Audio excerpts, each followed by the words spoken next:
live. Oh, what's up, everybody? Oh, All right. Whew, this has Good been evening. a crazy week.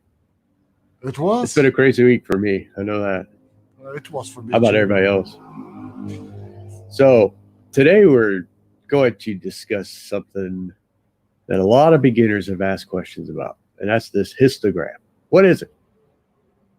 What it is? Where do it lives? I always wanted to say that. I'm sorry. All right. So, what we're going to do is basically we're going to break down what the histogram is piece by piece, showing you how you could use your histogram that's on your camera to take better photos.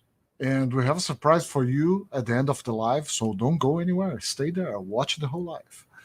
Yeah, because you can actually become part of it. Yeah.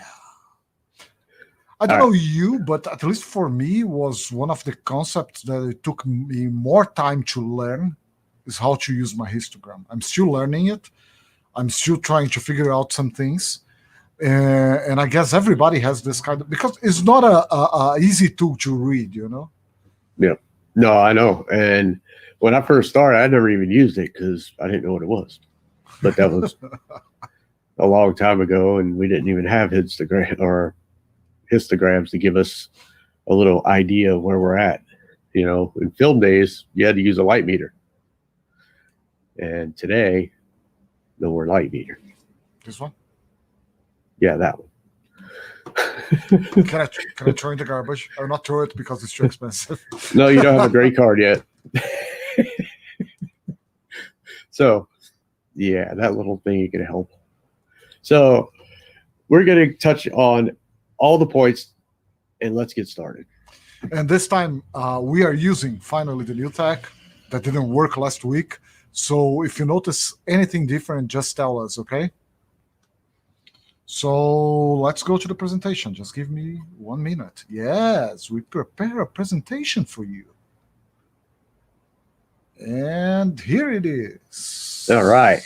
So some of y'all might know that picture from last time, my beautiful wife.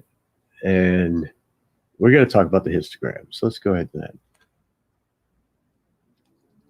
All right. So reading and understanding your image's histogram is one of the most important concepts to comprehending when you're working with the digital image in your camera. Okay. And if you look at this scene is made up of several parts. Okay. You have your brights, you have your shadows, and then you have midtones. And we're going to kind of discuss that later on. So let's go to the next slide. All right. So right here, you're looking at 3 different histograms. Okay. Each one of these is in a different part of software or even in your camera. Okay. So on the right or left side, you're going to have Lightroom. A lot of people like to use Lightroom. I am not a Lightroom fan, so don't ask me any questions about Lightroom. But if you notice, all 3 of them produce the same histogram because what it's doing. In fact, it's doing the same as your camera does. It's exactly the same histogram. I think my camera doesn't have a color one, but in terms of brightness, it's exactly the same one. Right. And most of the time I use luminance. That's the only real need for what I do. Color, you can see where colors are. If you look at that Photoshop one, it shows you the color spectrum that's within that histogram. And if you notice at the top, you see those little, they look like little triangles that are lit up in Camera Raw. Those will actually give you what some people call the blinkies. If you click on those and activate them, they will actually blink. Your clipping, the areas. Clipping alerts. We have the same in Lightroom. Yep. It works exactly the same. You just have to click it and it will blink the colors that the parts of the image that are clipping. Exactly. So the histogram actually displays exactly what your software is going to do. So that's why we're showing all 3 different ways, because the Camera Raw is actually what your camera is going to show. So you're seeing how all three are going to be fairly identical. Okay. Let's go to the next slide. All right. So the histogram, like we said, is a graphical representation of your image's brightness levels and range of tones. Okay. So all the way to your left side will be your darkest. That's the black of black is at 0. Then you go all the way up to 255 and you're at white, which is the far right side. And everything in between is the gradients between. So when we say use the 18% gray card, that is the middle of this histogram. You're going to be looking at 0 or 50%, right? Let me see. Oh, I can put my mouse here so I can show it right in the middle here. Right there in the middle. That would be your 18% gray card or middle gray. So let's go to the and next if one. Actually, if you look at that, go back. Oops, I'm trying. All right. So now that we got here, if you look at this histogram, okay, that picture has a lot of shadow. In fact, it's black background. So of course, all of it's pushed to the left side, right? Yep. So you're looking at a black background, which is completely black. Okay. Now, as it goes into the photo, you'll notice that those tonalities go a long stretch all the way to almost white. And that's because it's picking up the skin and the gradients within the skin, which creates that long line that you're seeing at the bottom. So just a recap. The size of the wave, the size of the graphic is related to the amount of the black shadow, middle tones, highlights, and whites in the image, being black in the left side and white in the right side. So we could kind of split this histogram in 5 parts. And in fact, if you look at your camera, Nikon has, I believe, 5 lines, and Canon has 4. When you're looking in the Canons, you technically have to do what I call split the goalpost. So your middle gray is going to be the dead center between the 2 goalposts. Now on Nikon, you actually have a benefit because your middle line is directly in the center. Yeah, that's good. And Canon, you have to kind of guess it, eyeball it. Where is the center? Do you want to show the real histogram? Because I have the other camera here with the histogram. Yeah, go for it. Okay.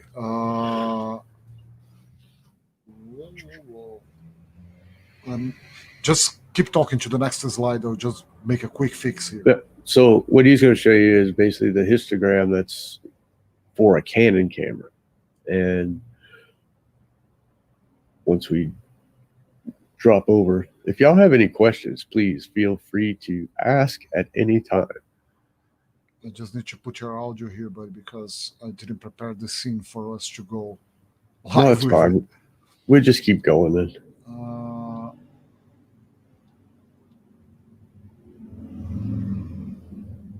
Just 1 second. And I think we are here. So right now you're seeing exactly what my camera is seeing. So yeah, if you see right here in the Canon, you're looking at it and you can see where the goalposts are that I'm talking about in the dead center. Okay. Right now you see a spike that's just to the right, which is on the line. You got your little gray card? I have my little gray card. Let me just check if your audio is coming through. Can you say something? I'm talking. Yeah, you're coming through. So here's the gray card.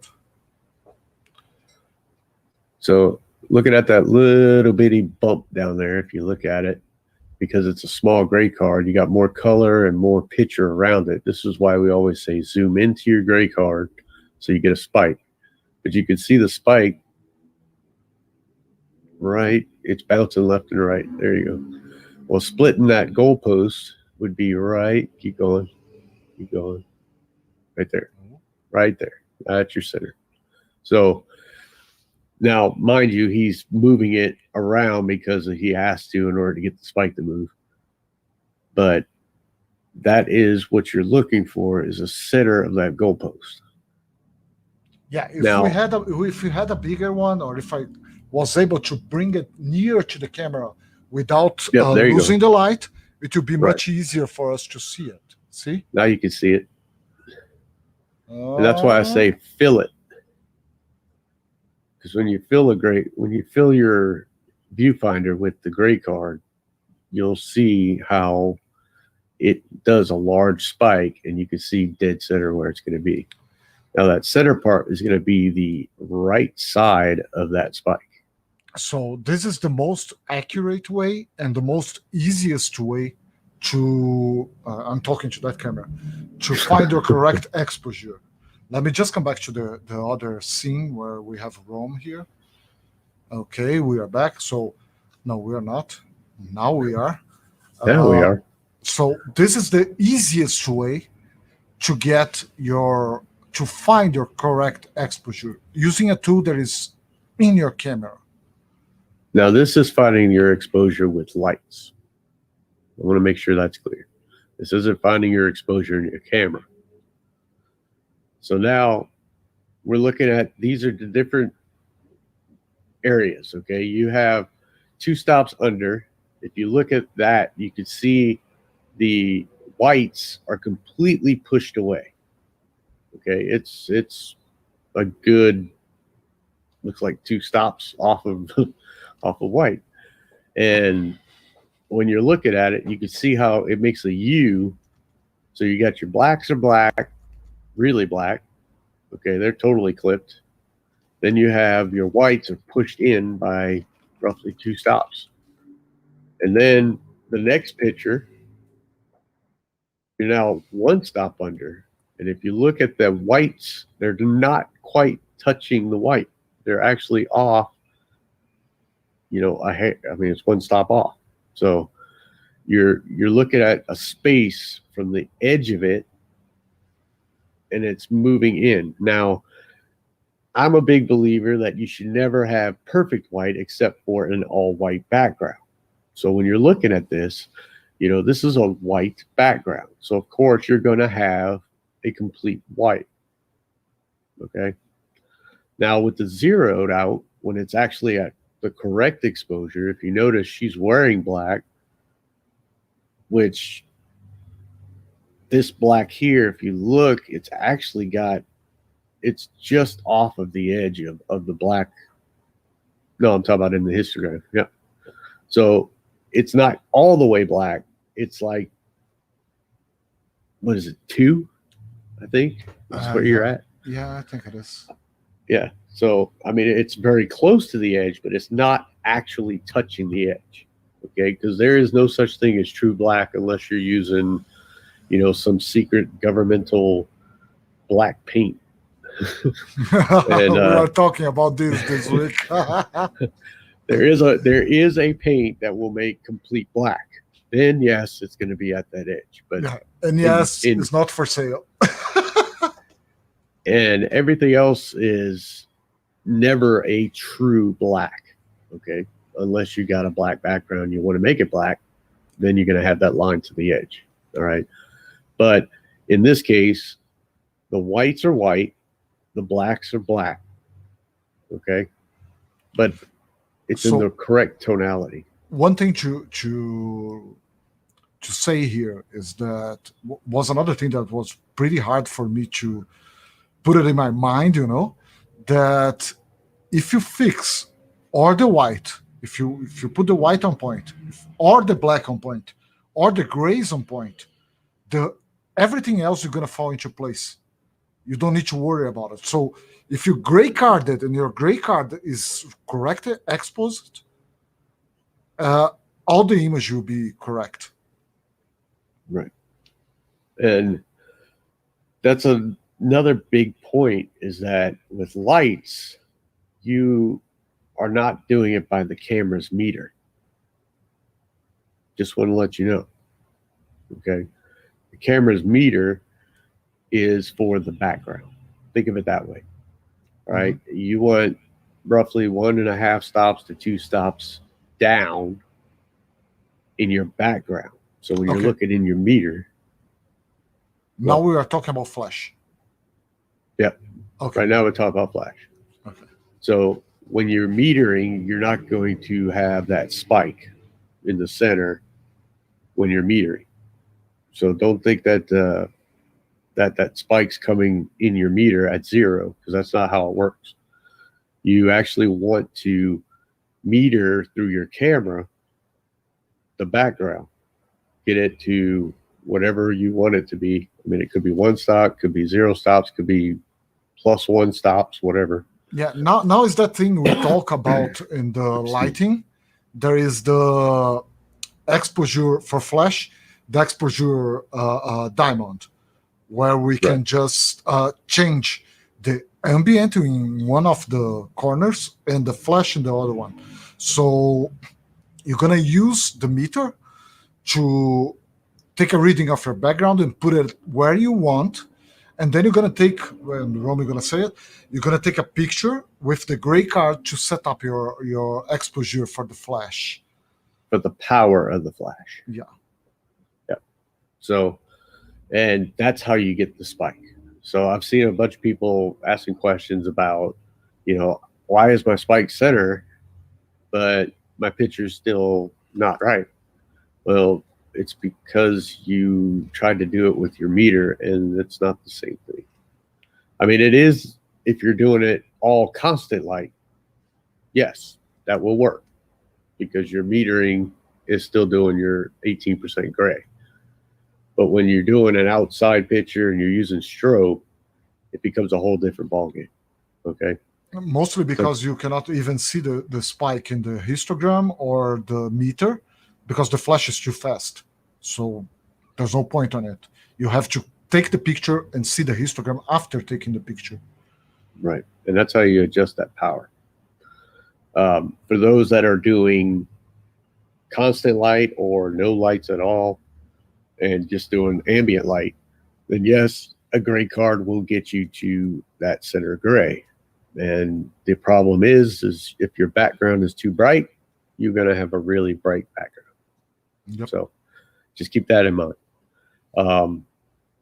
Then you look at the next one, it's +1, and you can see those whites starting to get their cut. Clip here. Yep, they're clipping up pretty hard. And of course, +2, you're clipped so hard it's ridiculous. So, and right now you practically lost all the blacks, all the shadows and the blacks here. You just crunch it till it vanish, just getting to a dark gray instead of blacks. Right. So you basically are evaluating it where it's at in your image. You really want a histogram to be in that center part and not clipping on the edges. And clipping, you'll see it actually spike up on the edge when you're hitting the clip. Let's go to the next one. So here's a quick one that's 2 stops down, 2 stops up in the center. So you can see all those clips are working. You look at that black spike on the right, and the black is actually like not spiking at all, right? But then look over on the left side, and you can see that spike, how it shot up. You see how it looks like it's climbing the wall. Yeah, it is what you can notice on those 3 images. If you look to the histogram, you're gonna see what I said a few minutes ago. When you get the gray on point, all the other luminance values will be on point. So when we move the gray down, we start to lose white. So we have a gap in the right side here. When we move the gray up, we crunch the blacks, getting grays. So that's the point. Right. And it's both ways, as long as you got that 18% gray card, you should be fine. Because then you keep it in the center. And now, how much does it cost in the States? $7.50. And it's the big one, not this crappy one. Yeah, this thing right here. It's really cheap and is an amazing tool for exposure. And another big thing is, I have no idea where my train of thought just went because Sorry. you My just fault. threw me off. Let's just go to the next slide. It'll probably hit me in about 20 minutes.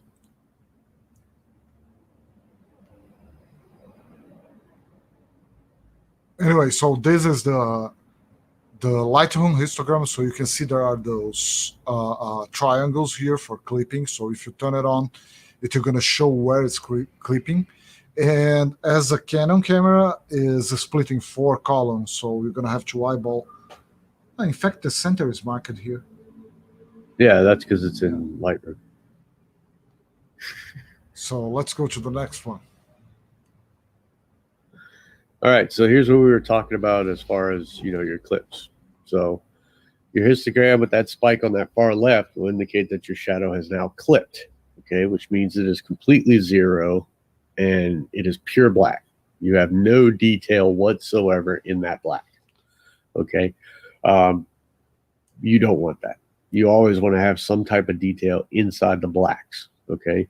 And the only way to do that is you have to make sure it is right around 2 to 4, 2 to 5, as far as your numbering system of 0 being black. And if you click that little triangle right there in the corner, your picture will actually show you where that is. Another trick is if you hold the Alt button when you're adjusting stuff during raw conversion, you can actually see the color spectrum.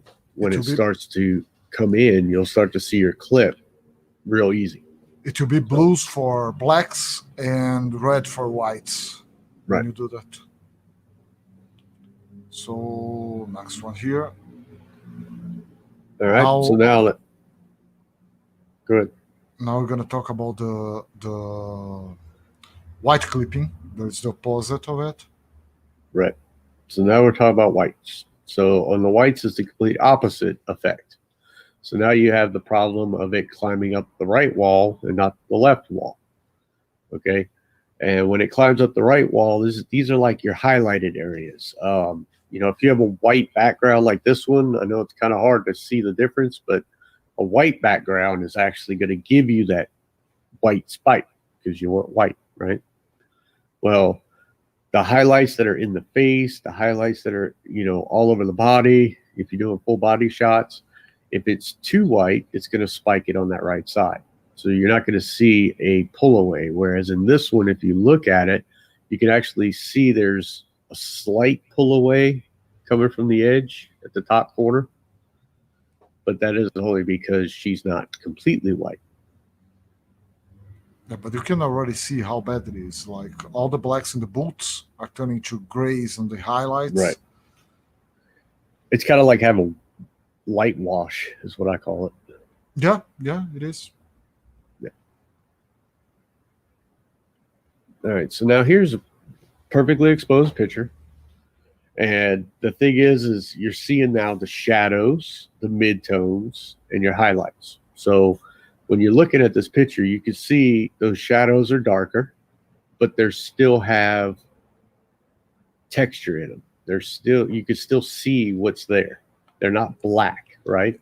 Yeah, I don't have anything on black. I don't have anything on this picture clipping on the black. So you're gonna find texture everywhere. Exactly. So you can still see that texture. Then you got your midtones, which are basically the color tone spectrum that you can see. It's more like the vibrant areas of the color spectrum. And then your highlights, of course, everybody knows what that is. So that's your brightest parts of the image. And that's also where the highlights in people's faces fall in the area.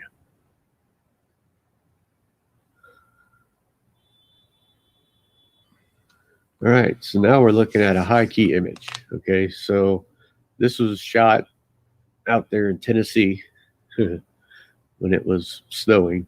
So you can quickly see, in fact, can you pull that over a little bit? Pull what over? Oh, it's out? Image. Yeah, you got it over. Oh, weird. Wait, just give me 1 second. Not supposed to, but... There you go.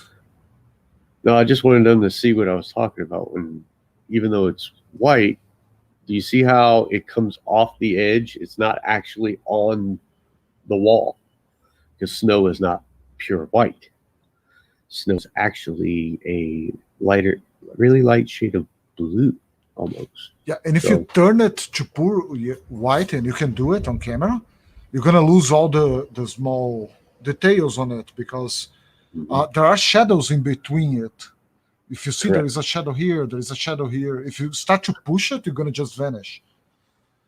Right, and that's why I wanted you to see the edge of that, because it's the blacks are not spiking, the whites are not spiking, right? So yeah, there's no clipping in this image whatsoever. Her skin tone is right, everything's there. So high key images, they have this predominant amount of light. There's a lot of lighter tones that are inside of a higher key image, and these high key images, when they're exposed right, the histogram is actually a very, very biased tool, and it will push anything that's light colored to the right, anything that has the darker shades to the left. It is a very biased thing. So you guarantee, if you're looking at your histogram, that if your highlights are too hot, if your whites are too hot, I mean, everything is right there. That's one of the best tools they created, was for digital cameras and the histogram. Let me just change the scene for 1 second and we come back. We have a question here. Sure. So how does the 7 to 9 plus stops of dynamic range in a modern sensor map onto the 5 stops from black and white in histogram? It's Phil that is asking. Okay, say that one more time. How does the 7 to 9 plus stops of dynamic range in a modern sensor will be mapped to a 5 stop from black and to white histogram? I think he means 5 columns, not 5 stops, because one column is more than 1 stop sometimes in a histogram. Or he's talking about the how do levels. The levels, the stops in the camera, the dynamic range of the camera is mapped to the 5 columns on the histogram. Shadows, black shadows, middle tones, highlights, and white. White. Yep. That's what I'm thinking he's talking about, is the what the heck was it called? I don't know why I'm just drew a blank. Why the heck am I drawing a blank? It's live. That don't happen very often, does it? No, it doesn't.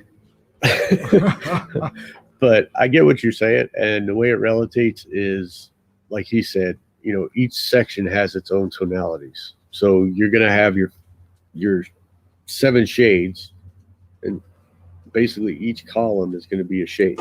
So I believe that's what you're talking about. Yeah, in fact, like you have 5 columns over the histogram, and they are not directly related to 1 stop. Each column sometimes has 2 stops on it. So it depends on you have to do some trying.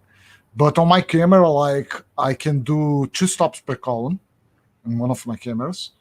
So it's not like precise. You have to get a feeling of what you are doing. Yeah, because mine's about 1 and 2/3. 1 and 2/3 per column. Yeah. So, but again, that's because each sensor is different, by the way. A lot of people don't really think that every camera is going to be the same. Well, it's not. Going on. For those who don't remember this picture, we did 2 weeks ago.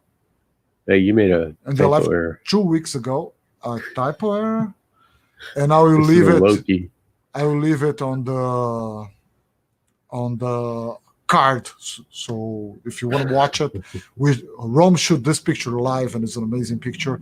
And as I have OCD, I have to fix it right now. I cannot wait for for later. So in a low key image, it's exactly opposite of what you did with the high key. Okay, your low key, you still gonna have darks. You're gonna have, in many cases, a black background.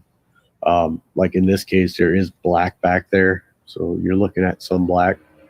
But it's gonna make a tonality shift all the way across. And if you look at this one, you can still see that tonality still down there at that bottom, all the way to that right before it gets to white. Because there's not much that's going to be white in a low-key image except for skin. The skin and the catch light and yep.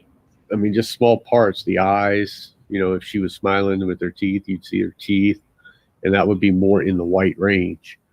But with a low key, you always want to have that darker colored shirts with the darker colored backgrounds to keep that low key. Now, let me ask you something. To make it really simple and really clear for those who doesn't know yet, what is the difference in between a regular image, a high key image, and a low key image? So a high key image is white on white.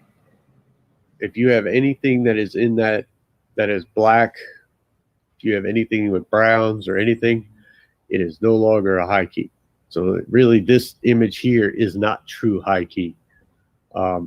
It is a high key in the sense of white snow, but her outfit, if she was wearing white, she would actually be a full high key image. Does that make sense? Yep. And now in low key, it's low tone, dark tones that are going to be in the image. So your low key is dark clothing, dark furniture, dark backgrounds, all that creates that low key where the skin is the only thing that's actually brighter. And there is everything in the middle. There is just regular exposure. And that's everything else.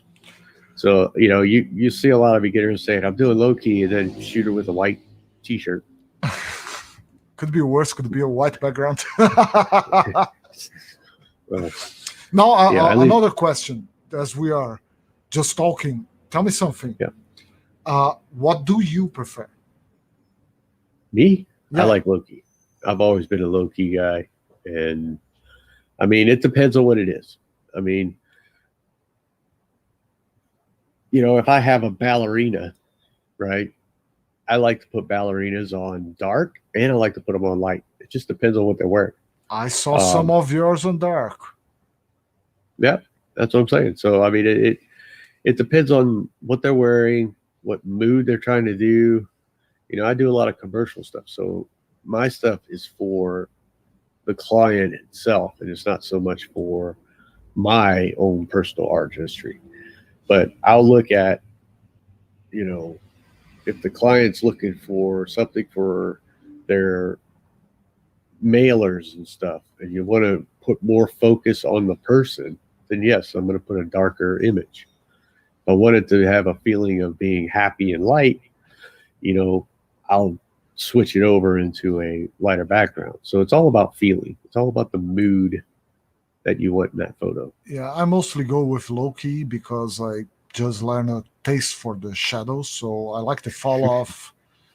And okay, I can do high key. I can do regular flat light images for beauty, but I just got a taste for shadows. And not only for shadows, but I don't want to get what's to me right now.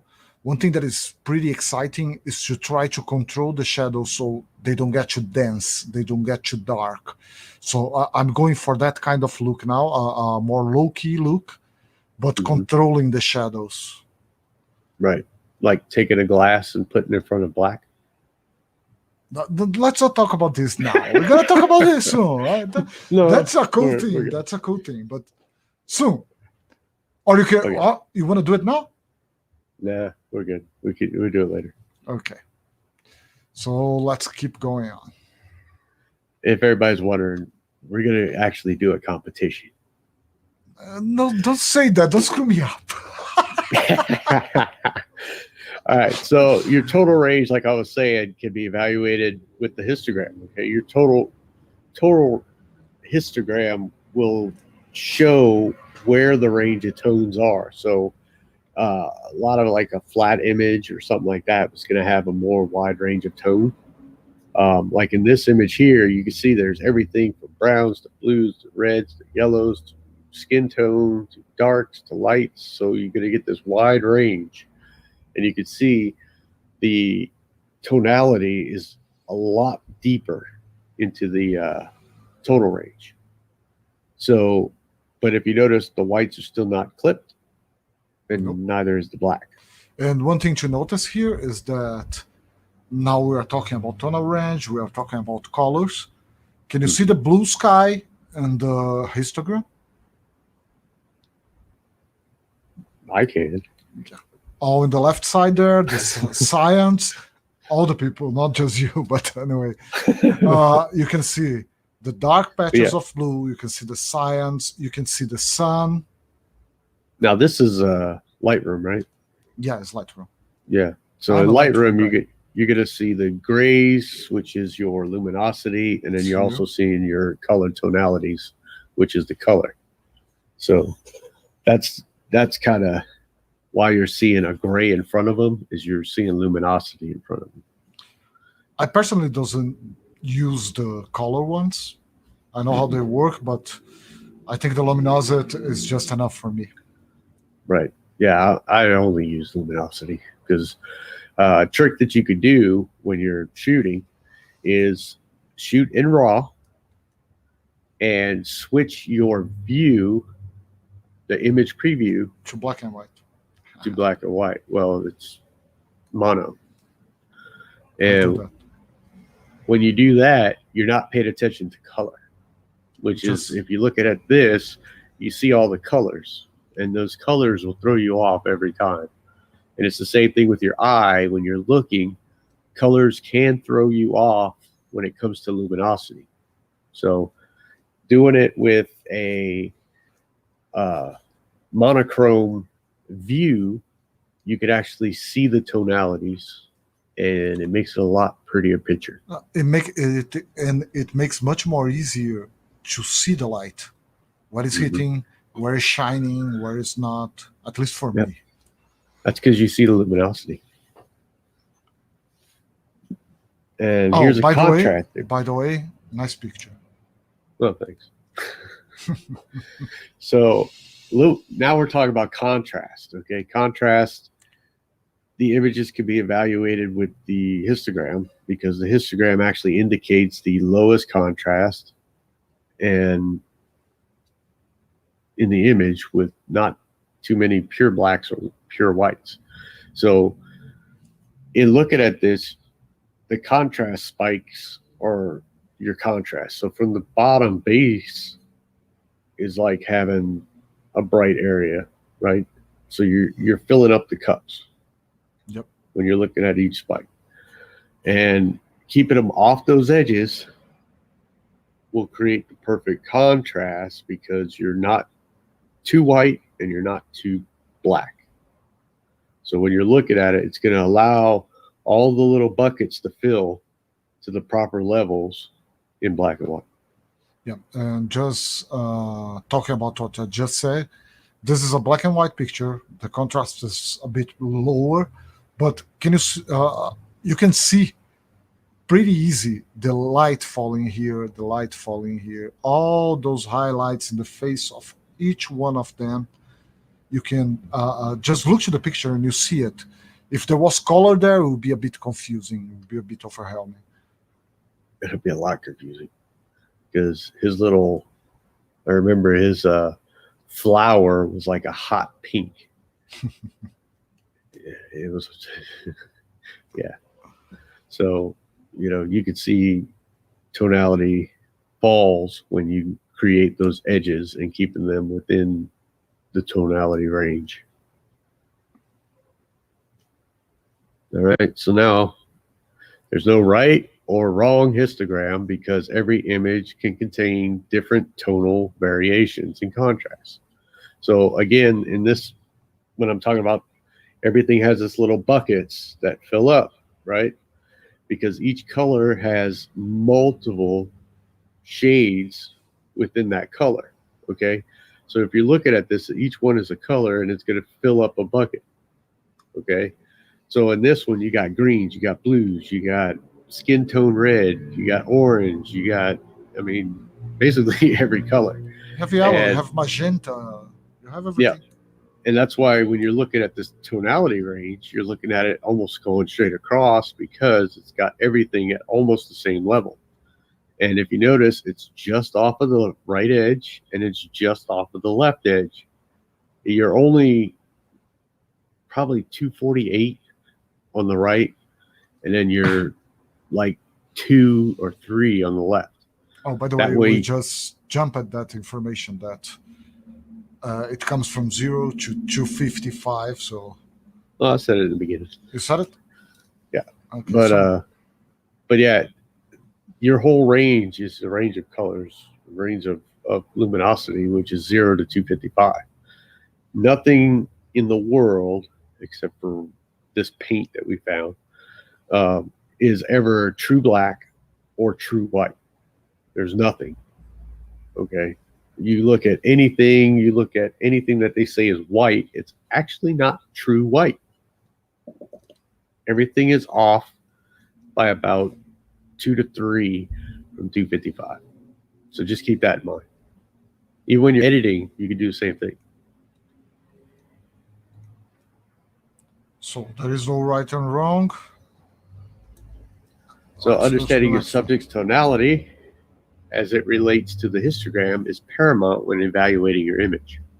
Okay, because like here, we shot this in the hockey rink, and there's tons of dark tones. So I know I'm going to have a left climbing area, but I don't want to lose my tone or, clip my black where I can't see what's in those shadows. But in the shadows, you can still see those big steel poles. You can tell they're steel. You can see the texture, because it's not dead on the wall. I'm not clipping them blacks. The blacks are actually just off enough to where you could see, like, his uniform's black. But if we were able to zoom in, you'd actually could see the material. Like, you could still see the lines in the material. So I don't think I can zoom in here. no, you won't be able to. But that's what we're talking about as far as like true black and true white. There is really not a true black and true white. There's always something in between it. Okay. And in here, the ice is white, and your eye kind of gets tricked because you know what white looks like, and it's not 255, it's about 248. Yeah, and there is one thing that is very important: why to use the histogram apart from make things easier. Your eyes are very easily tricked. What you see as Especially when you white, get in a situation like this one. exactly. What you see as white not always is white. What you see as black not always is black. What you see as gray not always is the right shade of gray. So Right. I mean, just look around you. I mean, look at your walls. They say they're white walls, but if you look at them, they're not really white. They're almost like an egg. especially mine. So, but I mean, looking at black stuff. I mean, if you look around you, I can look at 25 different things around me right now that's black, but not one of them is the same shade or true black. Like, it doesn't look like a black hole. Especially So- because it reflects light somehow. So Right. Zero black would be no light penetrating at all. So you wouldn't even see it. So as I said before, controlling the shadow, not leaving everything too dark. That's the look I'm Yeah. going for. Just like on that picture right there, if you look at the back of her, you can still see where that back is ending. you can see the whole lining of her back. Right. Now, that's how this picture was intended to be done.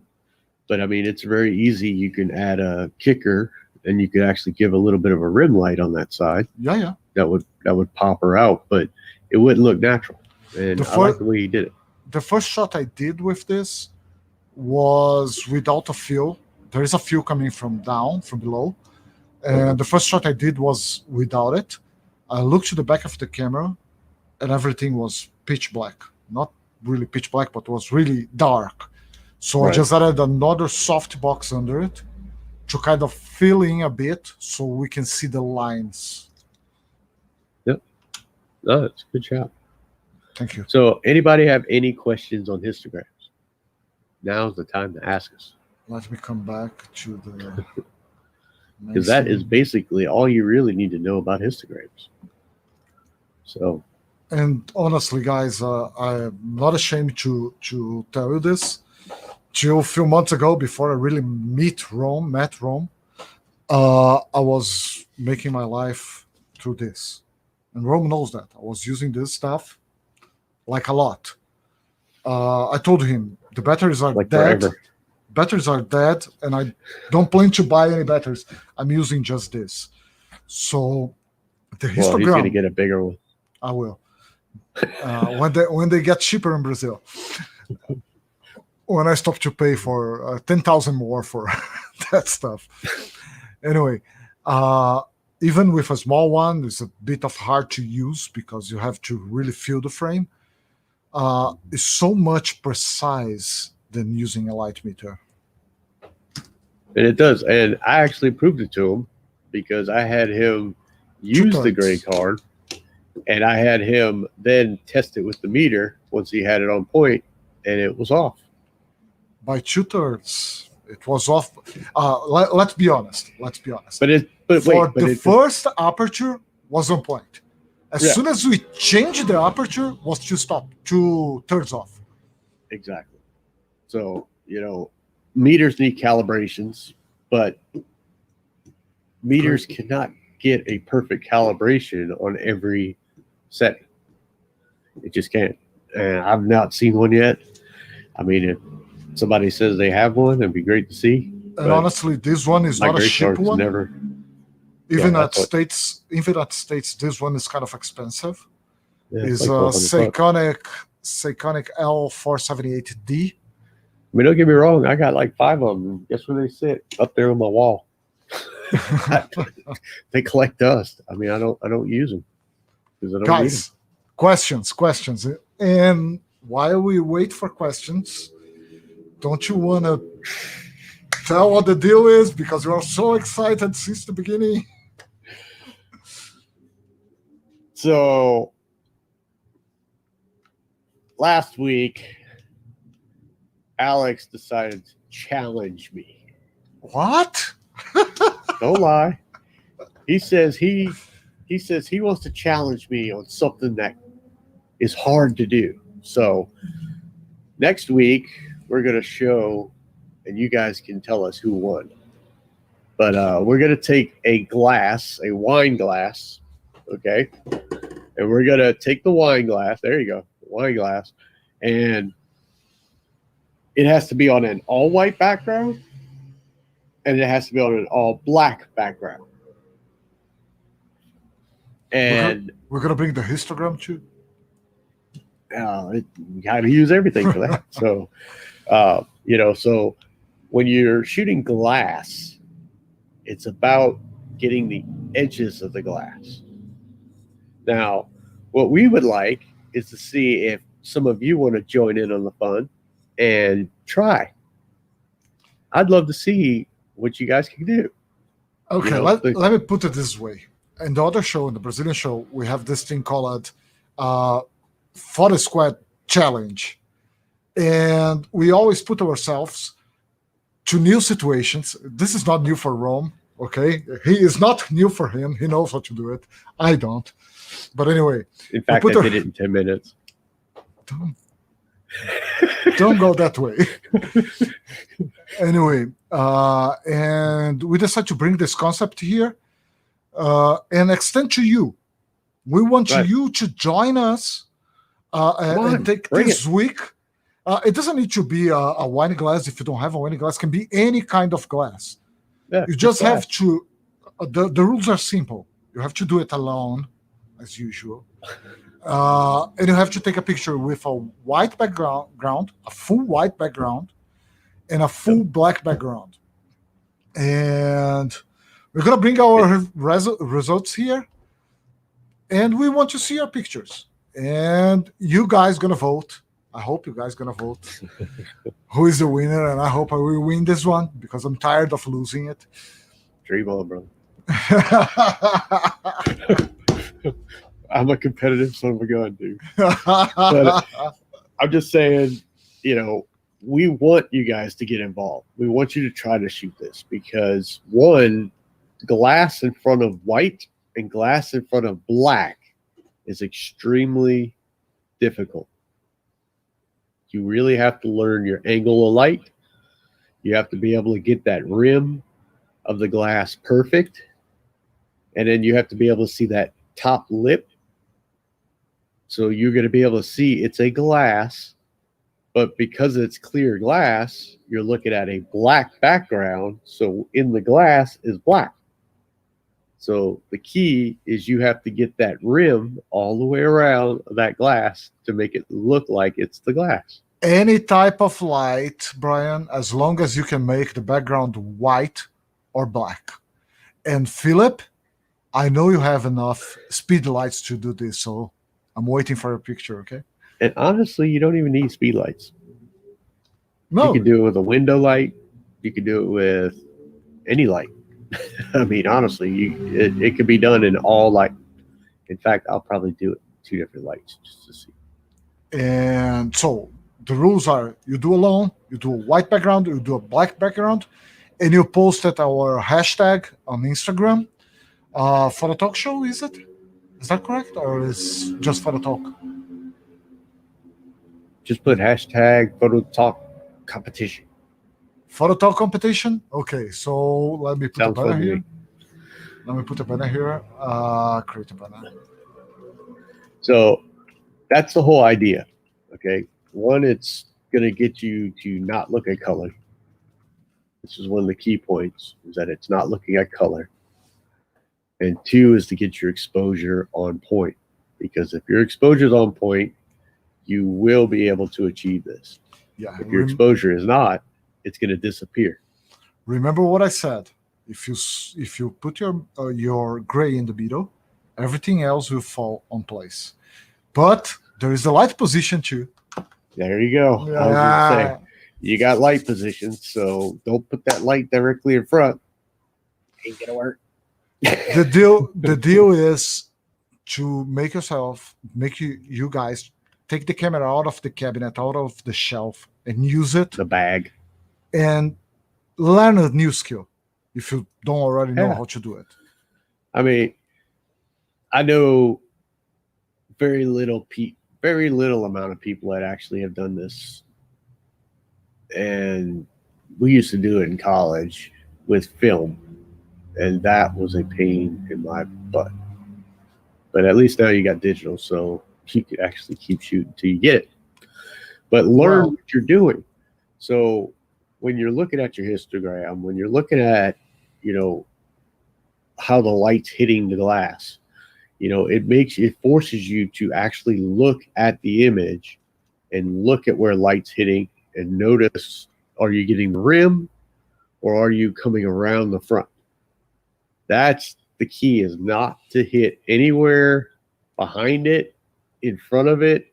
You want to get that rim perfectly down the edge.